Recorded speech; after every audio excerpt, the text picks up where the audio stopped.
اعوذ باللہ من الشیطان الرجیم بسم اللہ الرحمن الرحیم۔ اصول میں ایک لفظ استعمال ہوتا ہے جسے مشترک کہا جاتا ہے۔ مشترک لفظ کیا ہوتا ہے؟ یہ وہ لفظ ہوتا ہے جو کثیر المعنی ہو، یعنی کچھ الفاظ ایسے ہوتے ہیں کہ جن میں ایک لفظ ہے تو ایک ہی معنی ہے، لیکن کچھ الفاظ ایسے ہوتے ہیں ایک لفظ ہے لیکن اس کے معنی ایک سے زیادہ ہیں، کثیر معنی ہے۔ مثال کے طور پر لفظ ہے میاں، اردو کا لفظ، اس کا ایک معنی ہے معزز، ایک معنی ہے اس کا شوہر، دو معنی ہو گئے۔ چونکہ اس کے دو معنی ہیں اس لیے یہ لفظ مشترک ہے۔ اسی طرح قرآن مجید فرقان حمید میں آنے والے کئی الفاظ جو ہیں یہ الفاظ مشترکہ ہیں۔ مشترک لفظ کا حکم یہ ہوتا ہے کہ اس پر عمل نہیں کیا جا سکتا۔ ہر عقل مند بندہ یہ سمجھتا ہے، ذی شعور شخص اسے جانتا ہے کہ مشترک پر عمل نہیں کیا جا سکتا۔ ایک آیت مبارکہ ہے، اس میں ایک لفظ استعمال ہوا، اس کے دو معنی ہیں، دونوں معنی ترجمے میں پڑھے جا سکتے ہیں، لیکن اللہ نے کیا فرمایا یہ فیصلہ کون کرے گا؟ تو مشترک لفظ تب تک ناقابل عمل ہوتا ہے جب تک اس کی تعویل نہ کی جائے، اسے مؤول نہ بنایا جائے۔ تعویل کون کرتا ہے؟ تعویل کی ذمہ داری مجتہد کی ہوتی ہے۔ مثال کے طور پر میں مثال عرض کر دوں، پھر تھوڑی سی مزید گفتگو کروں گا۔ قرآن مجید فرقان حمید میں اللہ وحدہ لا شریک جل جلالہ نے ارشاد فرمایا، یتربصن بانفسہن ثلاثۃ قروء۔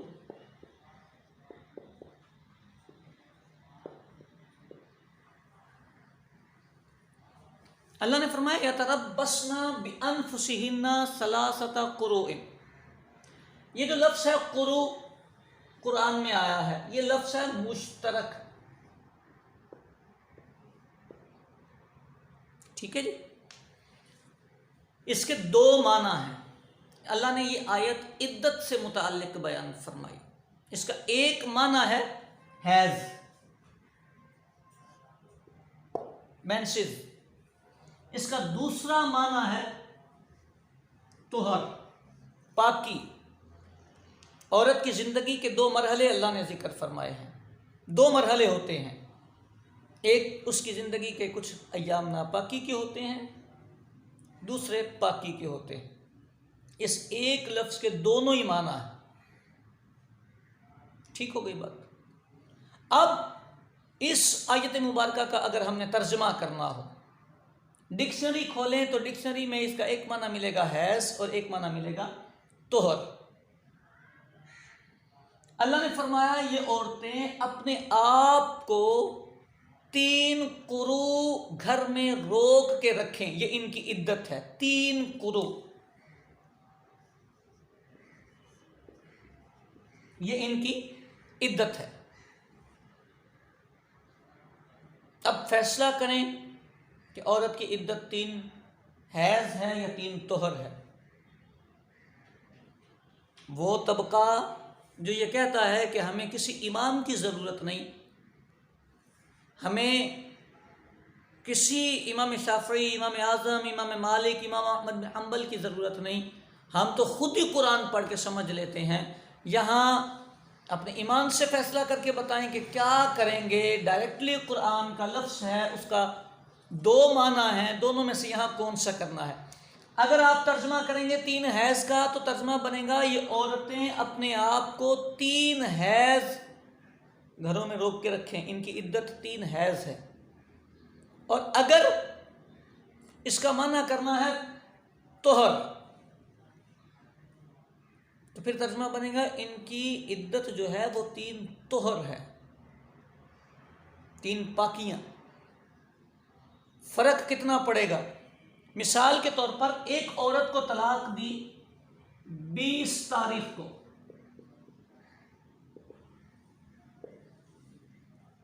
اس کی پاکی کے دن تھے، 21 کو مینسز شروع ہوئے، 21 سے لے کر جو بھی اس کا ٹائم پیریڈ تھا 28 تک 1، نیکسٹ منتھ کی 21 سے 28 2، تھرڈ منتھ میں بھی 21 سے 28 3. جیسے ہی تھرڈ منتھ کی 28 آئے گی اس عورت کی عدت ختم ہو جائے گی. تھرڈ منتھ کی 28 پر اس کی عدت ختم ہو جائے گی اگر آپ نے اس کا معنی لیا حیض، اور اگر آپ نے اس کا معنی کر دیا طہر. اب کیا ہونا ہے؟ اب اس کی عدت 28 سے 21 تک 1، پھر اگلے 29 سے 21 تک 2، اور اس کے بعد پھر اگلا جب 28 ختم ہونے کے بعد اس کی پاکی آئے گی، وہ پاکی گزرے گی، پھر کہیں گے یعنی 4تھ منتھ کی جب 21 آئے گی 21 ڈیٹ آئے گی، اب اس کی عدت ختم ہوگی. کتنا فرق پڑا پر؟ تقریباً 20 دنوں کا ہے، تقریباً 20 دنوں کا فرق پڑا.